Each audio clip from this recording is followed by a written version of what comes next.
Is religion, or specifically Christianity, helping in the denouncement or advancement of gender-based violence? What does the Bible say? And is divorce has a solution to gender-based violence? Is it acceptable by the church? So hello, my amazing people. Welcome back for this series that has been running and which will end at the end of the 16 days of activism against gender-based violence. My name is Trinity Peace Gorondru, and welcome to this episode.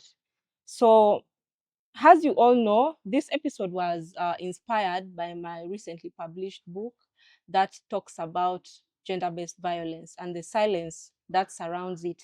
The book is available and we can always deliver it to you wherever you are. So today's episode is a discussion that you may never want to miss because, especially if you're a man or woman of faith, we are going to dive into the connection of the church and how it relates to gender-based violence. How is the church helping us? And we are going to talk a lot. I am so honored today to have a very special guest who is he's a seasoned educationalist, and he's also the director of UCU Arua. He's an author and a very respected spiritual leader. You're welcome, Reverend. Thank you, Peace. Thank you so much. Thank you. Yes, and I also can't forget to mention that he's also from my homeland. He's from my homeland. So, my Moyo people, you're well represented in this discussion. You're well represented.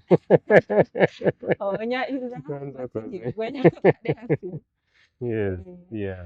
So, Reverend, you're most welcome. Before we go ahead, could you please, maybe if there's something I've missed out in the introduction about yourself, just briefly. Okay. Yes, thank you so much, Peace, once again, and everyone attending to this program. My name is Julius Izza.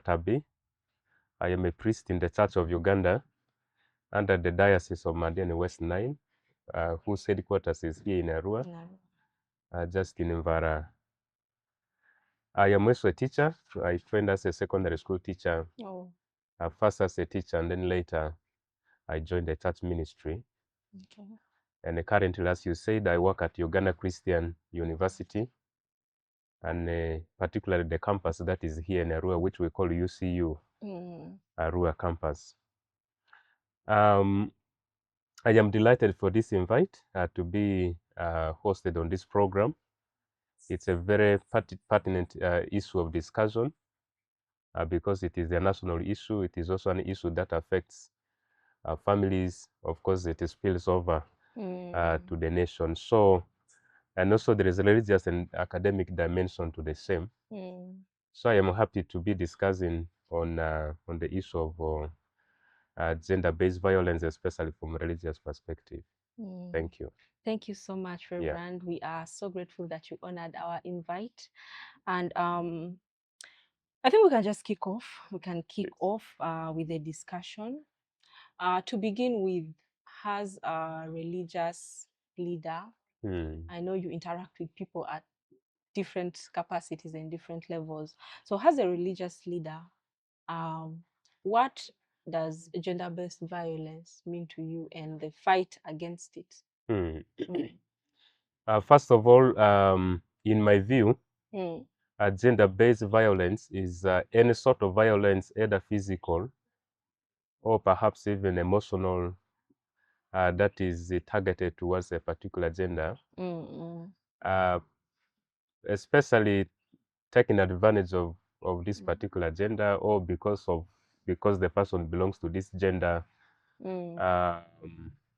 or because it has too much impact on a particular gender.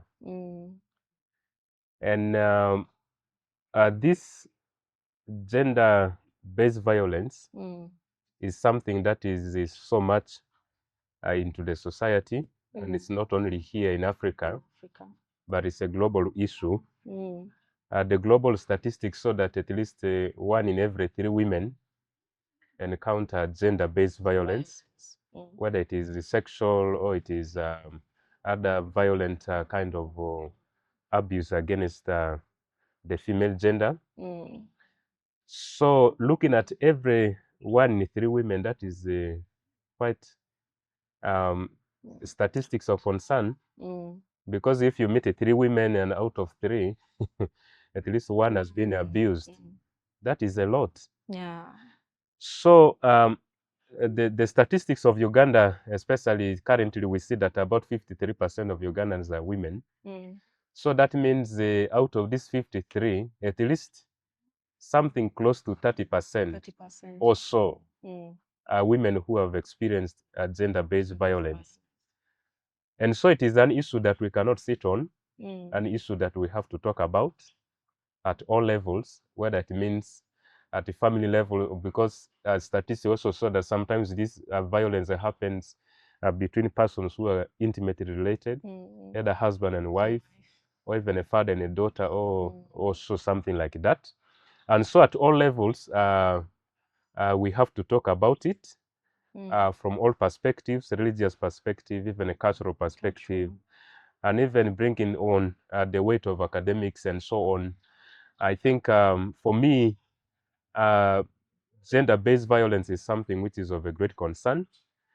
And so even fighting against it or working towards eliminating this vice is something that will surely be able to promote the welfare of women. Of course, we know that gender-based violence affects more women, but also we know that there are men who have been abused by the other gender. Yeah. It's not so much talked about, also because much of the men who suffer such violences don't report it. And so statistics are low about men or boys. But this violence also, in some isolated cases, it also targets the other gender, which is hardly talked about.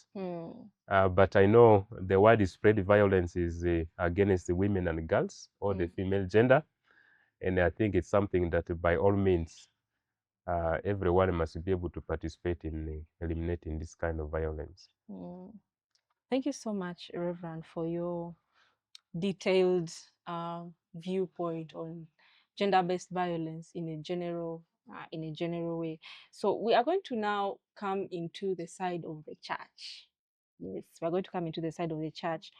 So as we're trying to carry out this research, people talked about culture, people talked about so much, but then the point of religion also came in. Okay. The point of religion came in, and the church in particular, let me say Christianity, there are certain, should I say there are certain doctrines or something like that, that has been named as a promoter or justifier of gender-based violence because of asserting dominance of especially connecting to women, like justifying gender-based violence against women because of asserting dominance of male over the female. So what is your take on that? Very interesting. The issue of gender-based violence, those kind of talks have been said many times, where people think that the religion actually harbors or fuels gender-based violence. And sometimes when people read the Bible, they see stories of maybe gender-based violence, and they think perhaps such stories also can inspire other people to do the same. But also, there are some Bible passages that one may otherwise interpret as though it is promoting gender-based violence. I had introduced myself as a priest from the Church of Uganda. But I want to make a disclaimer that I'm not speaking as a spokesperson for the Church of Uganda. But my perspectives will be most likely inclined towards that. But I'm not speaking out really exactly what the Church of Uganda's mind will have been. Yes, starting from maybe biblical instances or texts that may otherwise make gender-based violence to be something that is either acceptable or something like that. For example, there is a scripture that says that women must submit to their husbands. And so many times that verse has never been put in a context. And so when a man would like a woman to do something, his wife or something like that, and the woman maybe refuses, a man may be prompted to use that verse to say that the Bible says you must be able to what? Submit to your husband. So failure to submit means that I use force to make you to what? To submit, because the Bible says submit to me as a man. But I think this particular passage comes from Ephesians chapter, I think, number 5, if you read from verse 22 downwards. But if you put the entire passage in its context, you'll find that it actually has nothing to do with the violence, or maybe a man forcing a woman to be able to submit, perhaps. For example, part of this passage also talks about a man should be able to love his wife, just like the way Christ loves the church. And so, even if there is a point of non-submission, if you love someone the way you love yourself, or you love someone the way Christ actually loves the church, I think the approach of how to settle that non-submission should be from the point of love. And anything where there is love, it definitely rules out violence in whatever way possible. But also, if you start that passage very well, it starts by saying that the Ephesians Christians should be able to submit to one another. Before mentioning that wives will be able to submit to their husbands. So the submission is actually a kind of a mutual submission. That even as a woman or a wife submits to the husband, even so, the husband has to submit to the what? To the wife. Maybe the one-sided part of it, which the Bible talks about, is for a woman to respect the husband, and then the husband to love the wife.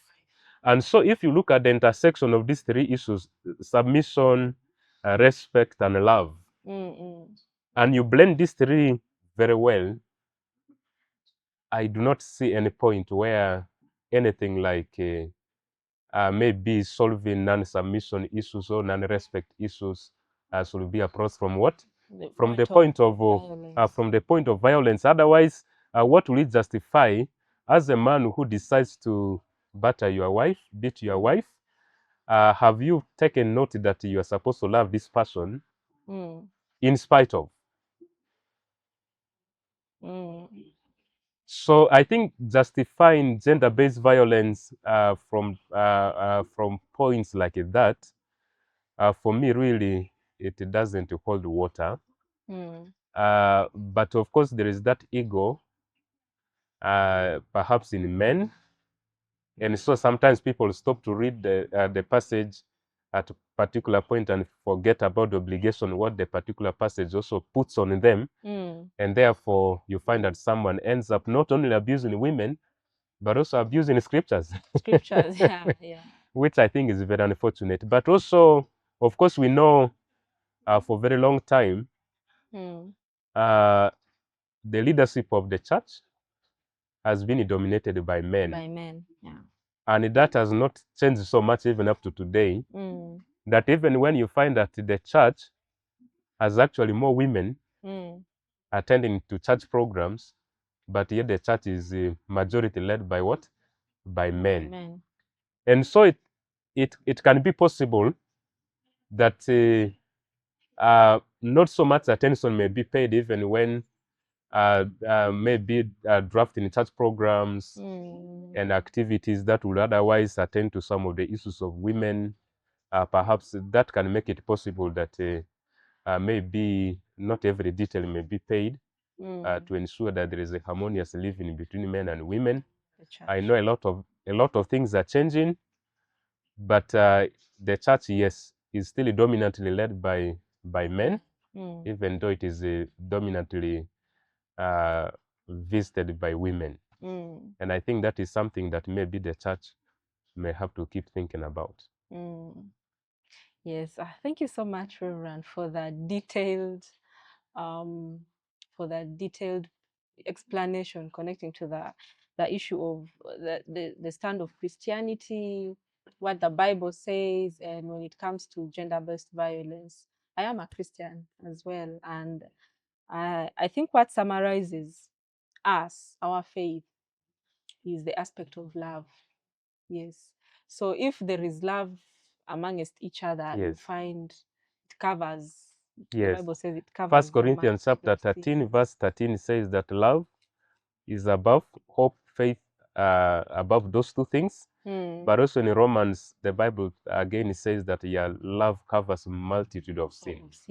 We are Christians because of love. The Bible says, for God so loved the world, that Jesus Christ had to come to this world because of the love which God is having for us. And it is love that has made us, and we're supposed to live this love just the way even so God has loved us. And I think that is something that we Christians must begin to really think about and also begin to take very seriously. But also another point of it is whether we are women or we are men, we are created in the image of God. And so an abuse that is done to any human being is done against the image of God. You wouldn't like to abuse God's image. Yes. Yeah. So in connection to the point of love that needs to be able to drive a Christian, because of course we can't call ourselves Christian if we lack the love aspect. And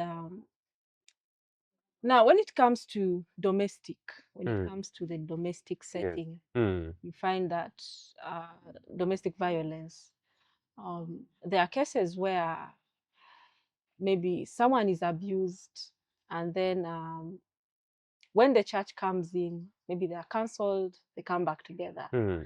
Then there's maybe a circle of abuse that is happening in that kind of home. So one of the points that came in, because the church, I think the church and divorce, there's a little bit of discussion connecting to that. So we've heard of cases where maybe someone wants to take a step and leave an abusive situation. But then what is the say of the church? How are my friends in the church going to look at me? Maybe they think it is their relationship with God, and because there's that point that says divorce is God hates divorce. But now maybe they are going through abuse, and then maybe they have gone through counseling over and over again. It is still continuing.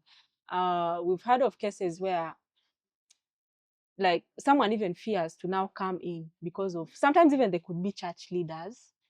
They could be church leaders, they could be serving in the church and all that.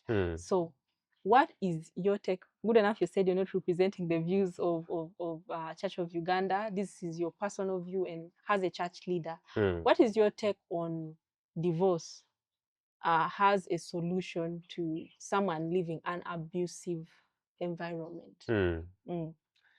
Yes. It is true that in many churches, the Church of Uganda inclusive, divorce is one of the least options. As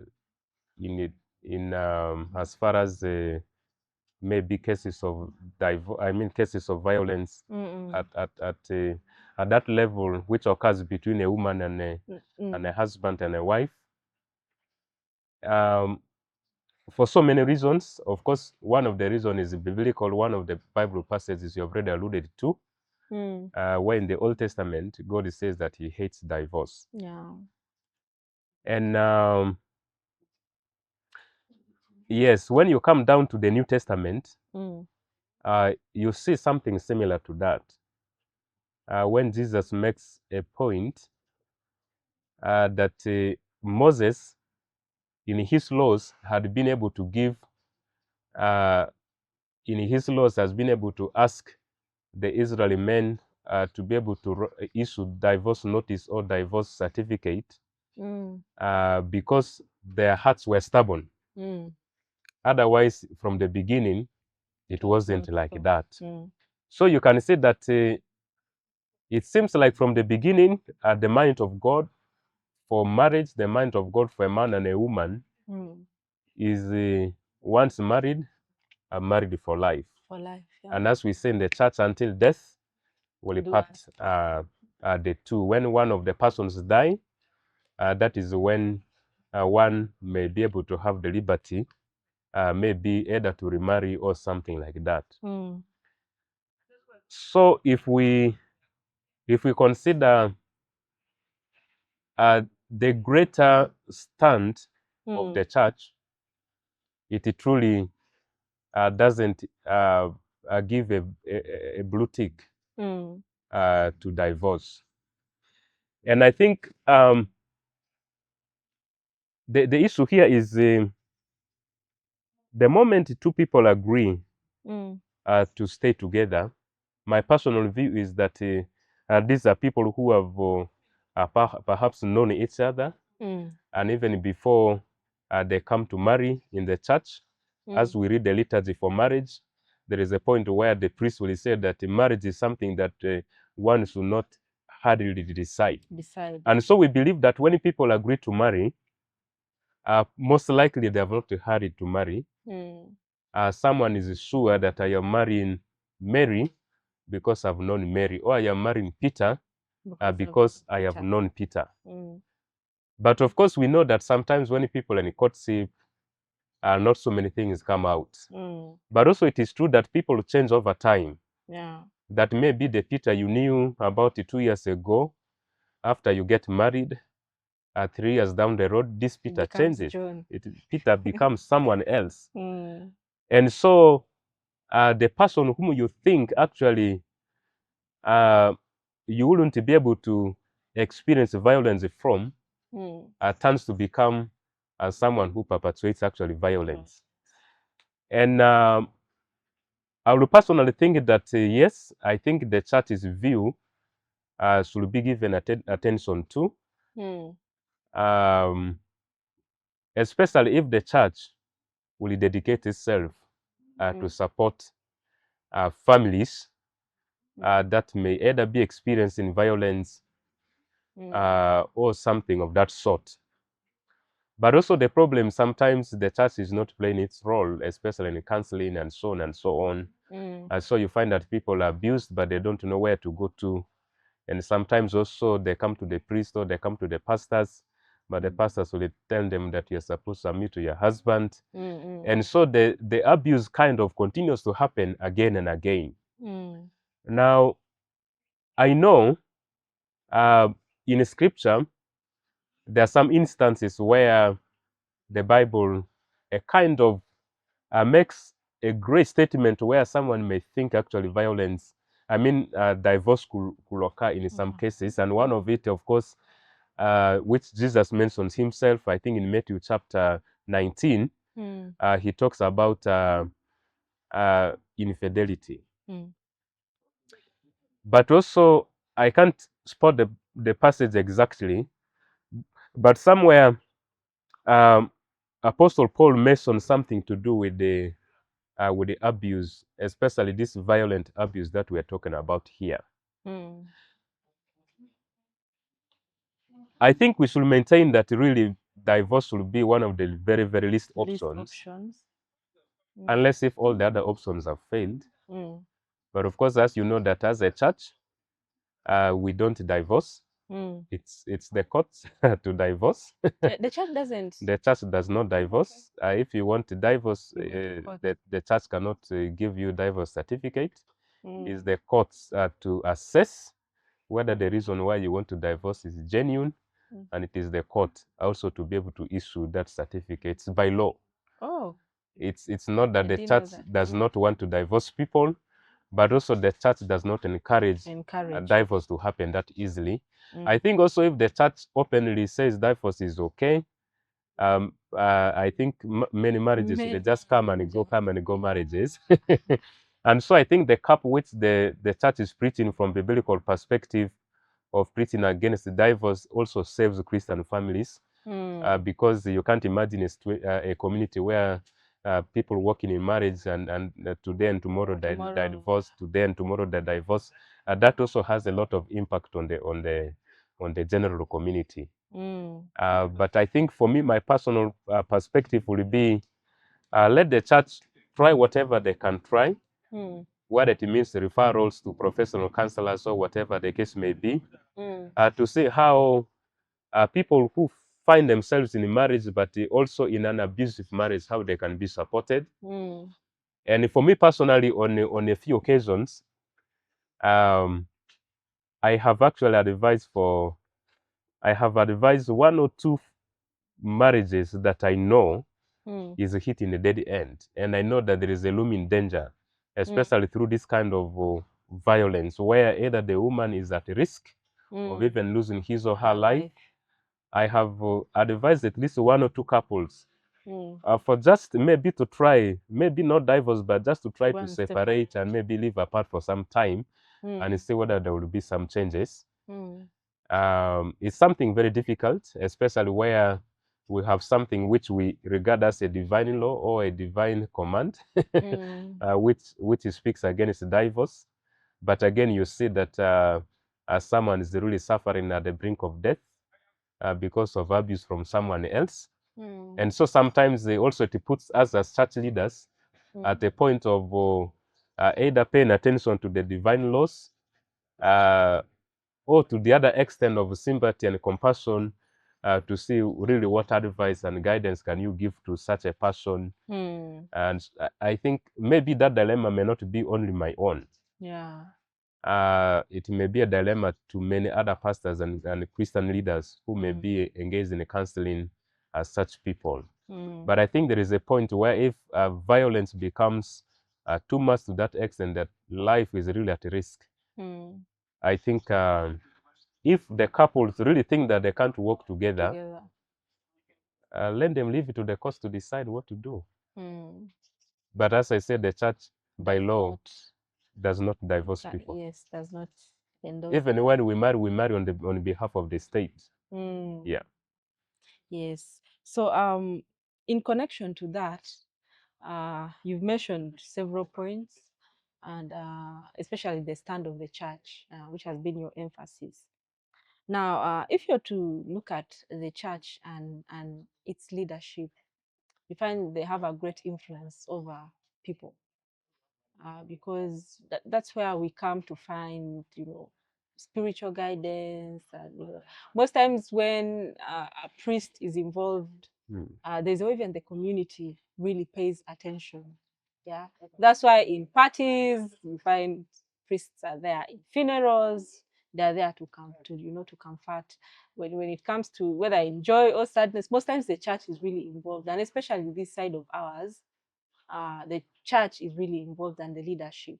So do you think when it comes to gender-based violence, this issue, maybe speaking about it, encouraging people to live in peace or taking action in a way or another, do you think the church and its leadership has a great will of influence? Do you think it is doing enough? Yes, as you have rightly said, the church is the community regards church leaders a lot. And the church is often in a very close proximity to reach for the community members. And the church has, in most cases, identified with the community or with its members, as you said, in terms of joy, in terms of sorrow, even in terms of marriage, in terms of death, and so on. But also, there is a way that church leaders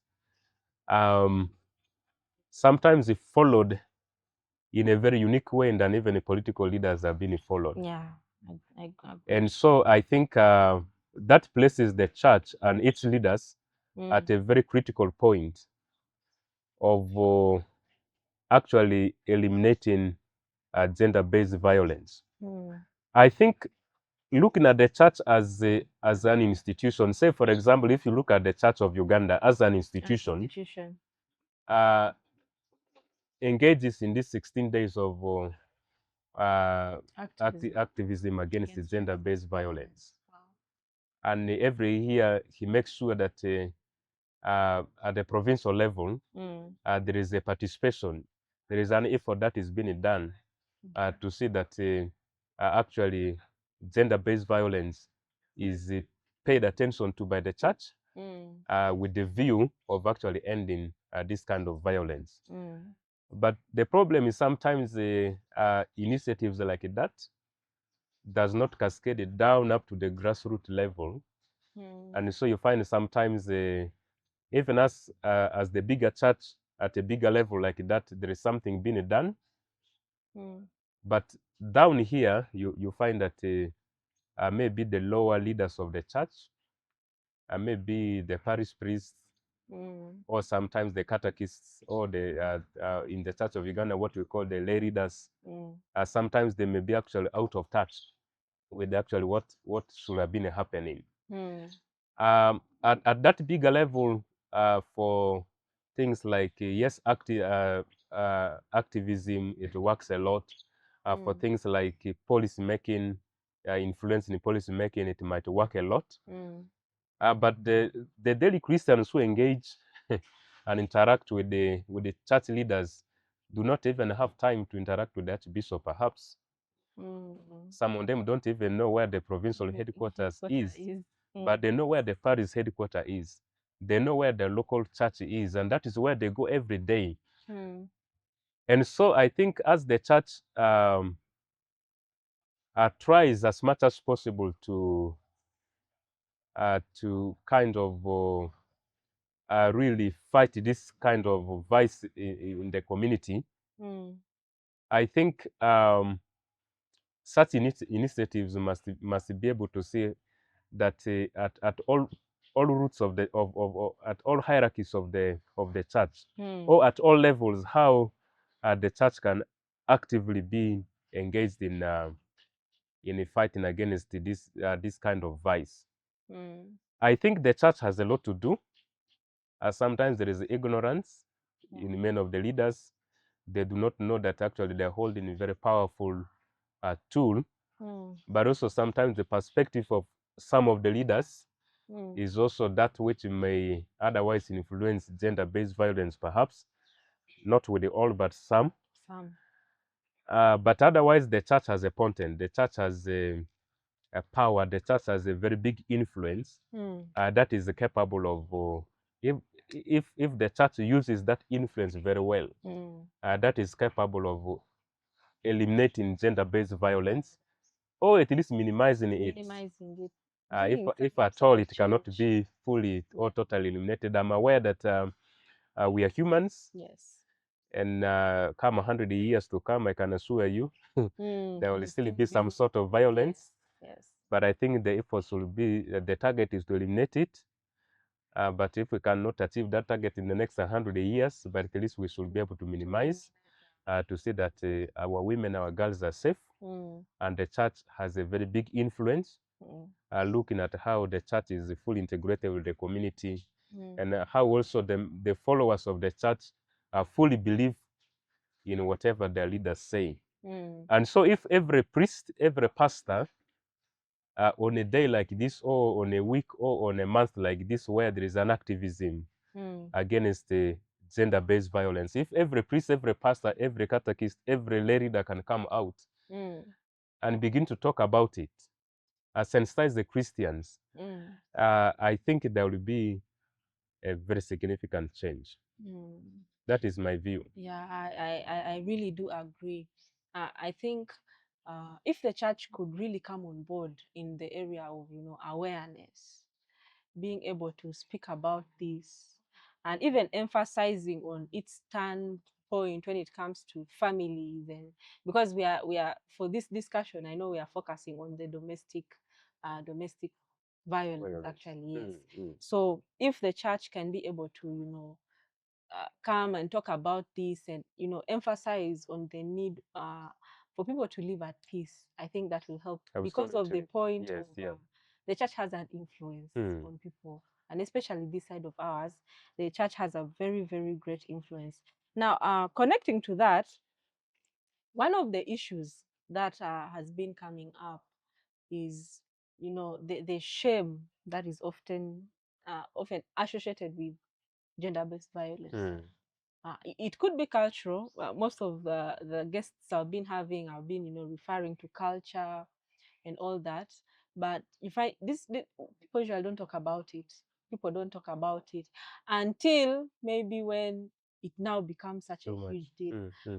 This year, from the report that we got from both Arua district and from Arua city, you find that we even have cases of death that was connected to, gender-based violence, where either a woman is found dead in her home, she has been beaten to death or rushed to the hospital, and then she ends up dying, or a man commits suicide because men.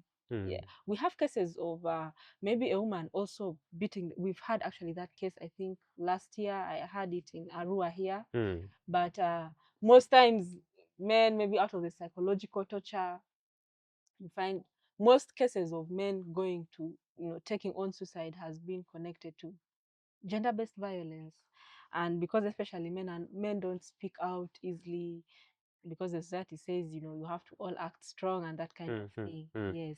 So you find that the silence that surrounds this issue of gender-based violence has been identified to be almost or close to being worse than the gender-based violence itself. Because someone will even see maybe their sister or their brother going through something, they just keep quiet about it because of the shame, and we don't want to talk about these kinds of things. So most times victims of gender-based violence, they end up being isolated. Yeah, they end up being isolated. So how can the church or religious institutions, how can the church position itself to provide better support for victims or people who are going through abuse, but they feel that they cannot come out and share, and how can the church be? Yes.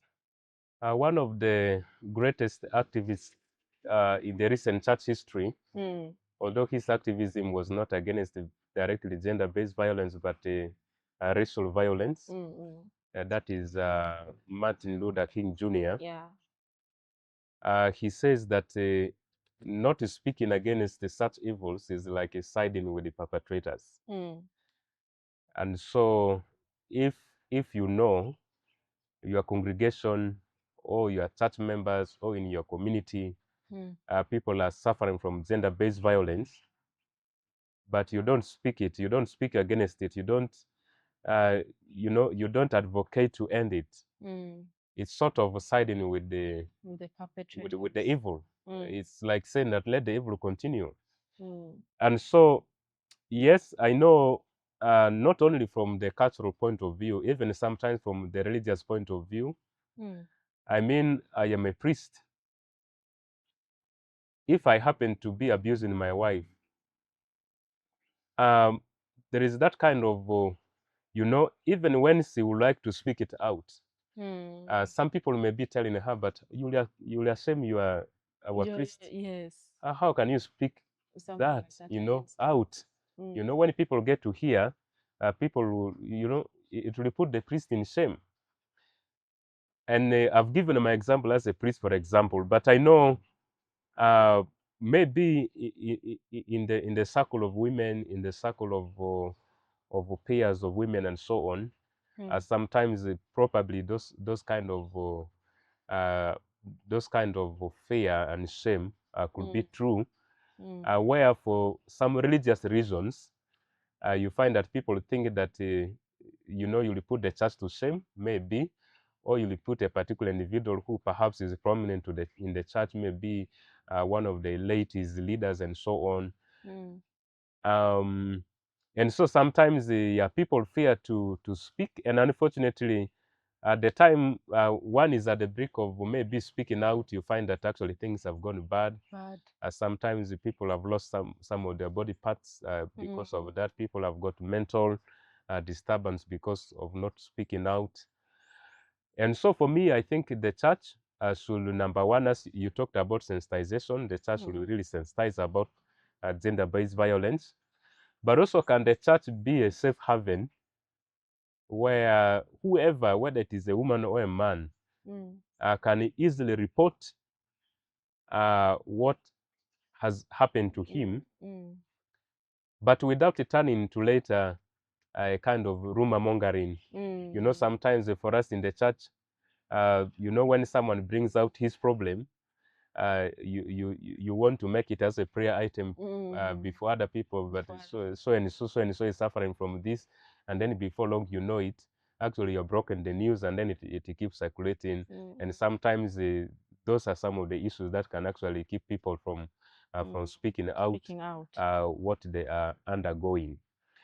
And so let the church be a safe haven, so that if someone comes and reports maybe to the church leader what he or she has gone through, can it remain between the church leader and this person, like just like the relationship between a professional counselor and a counselee is that if I come to you, I confide in you about something, I can trust you that unless if I permit it, it doesn't get out to everyone's ear.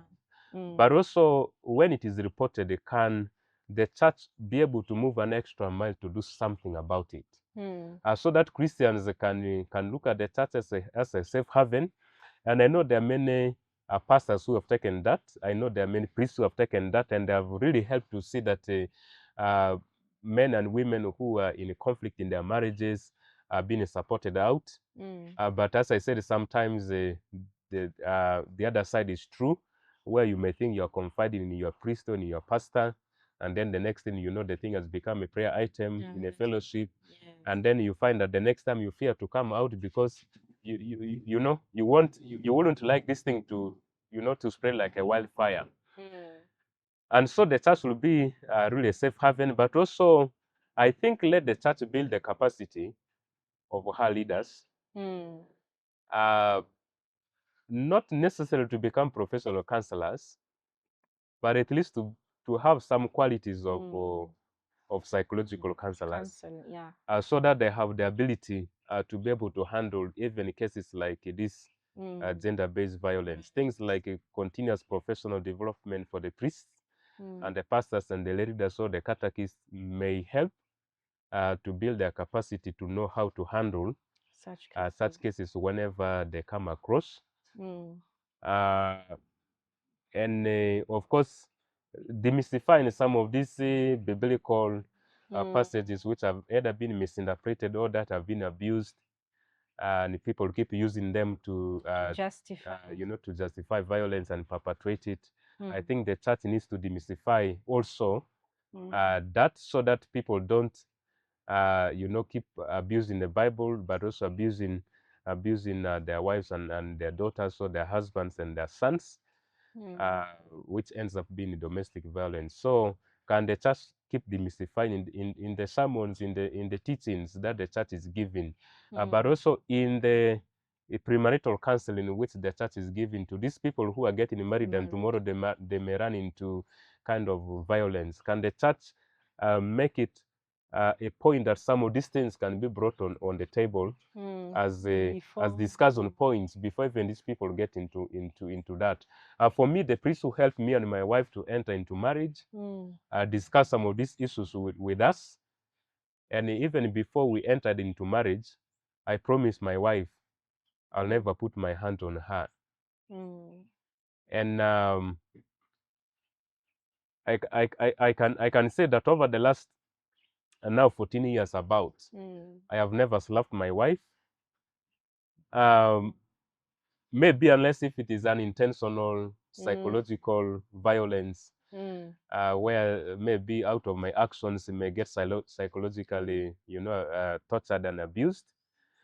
Otherwise, I know not of any physical violence that I have perpetrated against my wife. But I think because the priesthood prepared me and my wife into marriage, brought some of these issues on the table for us to discuss.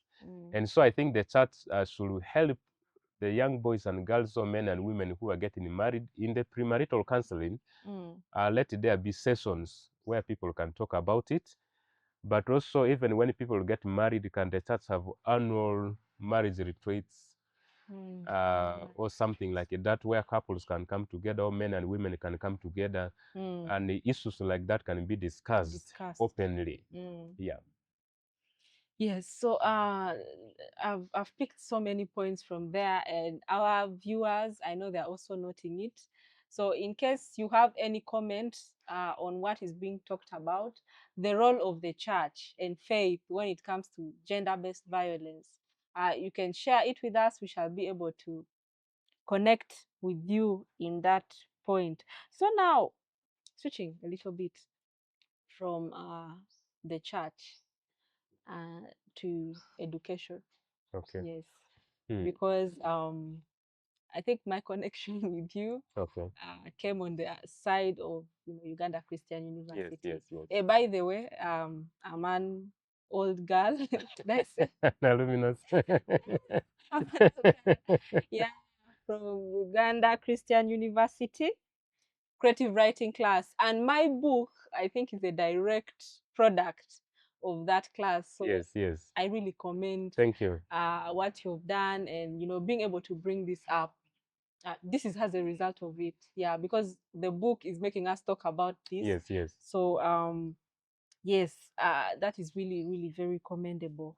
Now, connecting to education, you are a teacher, a professional teacher, and what role do you think education plays when it comes to formal education specifically? Yes, yes, yes. When it comes to the fight against gender-based violence, do you think education is influential in this area? I would say yes and no. Okay. And I'll have my reasons to say both yes and no. Presently, our education system in Uganda, generally, I think it pays very little attention to attitude change, unfortunately.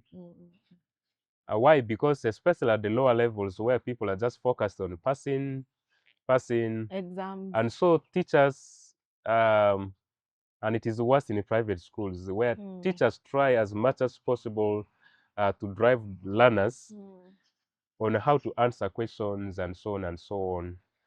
And so little attention sometimes is paid towards the attitude change. And yet education is supposed to do skills training. Education is supposed to do attitude development or attitude change in addition to all the other packages that education is supposed to perform. I think maybe some of the reforms in the review of curricula in the country perhaps is going to address some of those gaps. Otherwise, our Ugandan education system, unfortunately, has not been able to help so much in issues like the gender-based violence we are talking about. Otherwise, if it were, a majority of our population at least have gone up to primary 7. Majority. I know we still have some people in Uganda who have never gone to school. But at least a number of Ugandans have sat before a blackboard, before a chalkboard. And so if our education system were to be that which really changes attitude into things like even the gender-based violence, I think we should have been at a very good global index. But I think we're not rating well when it comes to violence against the other gender. But yes, because education should really be able to bring attitude change. And so if our curricula can be designed in a way that will be able to really even attend to issues that we are talking about now, I think there will be a lot of change. Mm. I went to school. I think those days in primary school, I can't recall whether I've ever been taught in a class about gender-based violence. Mm. But now things have changed, I know. Changed. Even at primary school, they talk about it, which is positive. Mm.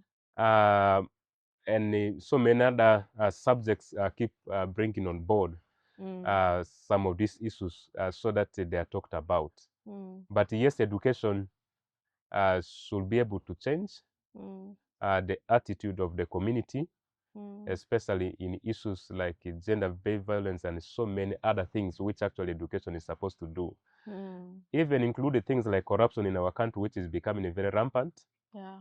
And the corrupt are people who have gone to school. And don't be surprised that if you look at the statistics of violence, you may find that there are even graduates who actually are into this kind of violence that we are talking about. Mm. At Uganda Christian University, our curriculum tries to balance, especially the curriculum that we have for the academic programs, Mm. apart from the short course which you took, which is just directed to a particular Field. training. Mm. But otherwise, we have a curriculum that is is also effective in education. There are those domains of learning. Mm. There is the psychomotor, which trains the skills, but also there is the affective, which actually is supposed to train the heart, The heart. or at least the morals of a person. Mm. And so we have a curriculum which there are a number of courses that we do teach for our undergraduate students, which are made very mandatory. Mm. Things like understanding worldviews, and one of the content of that program is actually, it talks about the family and the current issues affecting the Christian family. Mm. But also there is we teach our Christians something called understanding ethics, and also in that there is a particular chapter about marriage and some of the vices or some of the challenges that are affecting marriage, and issues like domestic violence are being incorporated there. I think if from even pre-primary to primary to secondary to university and other levels of education, if we can intentionally have the curriculum be able to uh, to address some of these issues, but also who are the people who are implementing this curriculum. Mm. You may find that the teachers are actually people who are maybe the abusers or the abusers of women, or they're perpetrating this kind of violence that we are talking about. Mm. And so you find that if I beat my wife every day and I come to teach you in a class, it's quite different than someone who does not. I imagine so. Mm. So even from the implementers of the curriculum, can we as a country first of all have a curriculum that addresses these issues, but also have teachers who really have a passion as they implement this curriculum, the issues that they're addressing. First of all, they are not abusers. Of course, let's hope so, because it's like bringing the devil in the church to come and preach about salvation, which may not really go very well. So I think our education system should really be able to help in some of these issues. I think some countries have really made a stride. I stayed in Europe for some time, and they try to address these issues at all layers of the education system. And much as violence against women and girls still exists in those countries, but at least the magnitude is really at a very bare minimum. And also the issue of women's emancipation and so on. Actually, some of the countries even no longer, you don't even see signs of Women's Day, because now the women are empowered. So there is literally nothing to speak, because the women are already empowered. So I think, but of course, all that goes to the curricula we use, but also the manner in which this curricula is being implemented. but also the implementers of the curricula. Mm. And so from our teacher training colleges, the universities that train teachers, do we train our teachers to go and not only give academic knowledge, but also to change the community? The community. Or do we just train them so that they can go and teach people how to pass? They can go and teach people to know how that 1 + 1 is 2. But yet this child comes from a family, this child comes from a community where he learns so many other things outside of the classroom. And so I think let our teachers also be people who will be able to actually cause this kind of change that we are desiring. I think anything short of that, we may still continue to struggle with the issues of gender-based violence. So the schools, the universities have their role to play. And of course, at university level, it is even much bigger because universities have the potential and the ability even to influence policy, because through research and the publications of research, that is where government actually, tries to get a lot of insights, even when it comes to drafting things like a policy and laws and so on. So at a higher level, maybe even the burden is bigger for us at a university level. I think for now, largely I would say our education system has not been so much paying attention to how some of these vices in the community can really be addressed. But I think a lot have changed, but we still have so much more to do at all levels. Even for us at university campus level, of course, there are some universities in Uganda where lecturers have been accused of abusing women, especially the student female teachers, sex for money and so on. All those are sorts of violence that are against what? Against the women. They're gender-based. So even at the university level, there is still a lot to do. And I think it takes the effort of every player, even if, at this level, from the curricular developers to the administrators like me. What programs do we have in place that also keeps transforming the academic staff so that they can in turn affect the students, so that as the students graduate from the university and they go out as community transformers, but not people who will fuel also some of these vices in the community. Yes. So thank you so much, Reverend, for the insights. I like your take on education and the gap which is still there in in the current education system. And I believe, talking about some of these things, having dialogue is already a step forward to being able to cause change. So as we conclude on this discussion, what tops to you when it comes to the cause of gender-based violence? What tops your list? What do you think is the most common, cause of gender-based violence? I think for me specifically, when we talk about the violence which is against women, it seems like from both cultural perspective, but also sometimes from the religious perspective, many think that they're the boss, whether it is at family level or it is at the greater community level. And of course, a boss will want to remain a boss. So there is that man ego, ego really, which I think, ego is ego. It wouldn't like to be defeated. And so when as a man, when you meet, situations either with your wife or with whatever women that is out there, when you meet situations that are otherwise defeating, you want to say that I'm a man. It's me. And so for me, I think really that comes number one. I imagine so.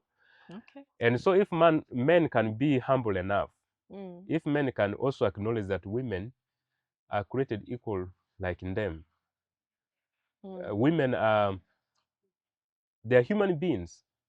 They have the image of God.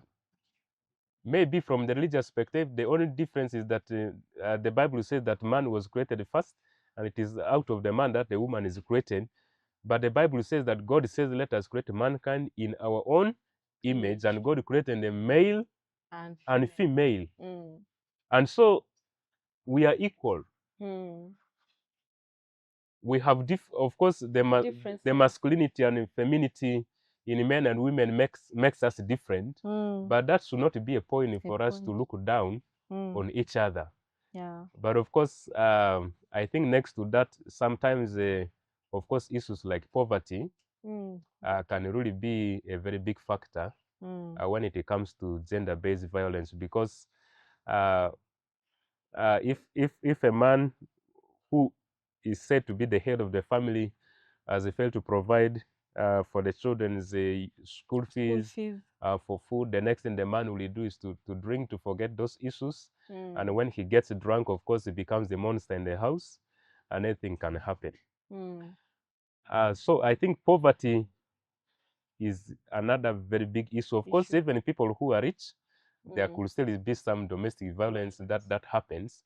But I think if our community can be put in the money economy, and then they are able to meet these basic needs that they need every day, it may not ultimately, of course, stop gender-based violence, but there is a lot of reduction that it can bring. And of course, the other negative religious perspectives that we have discussed earlier on, where people think that the Bible actually promotes, looking at some of the Bible passages, people think that actually the Bible is elevating men and then lowering women a little bit. And so the man must be like the head prefect with a stick in his hand, because he's higher than the woman.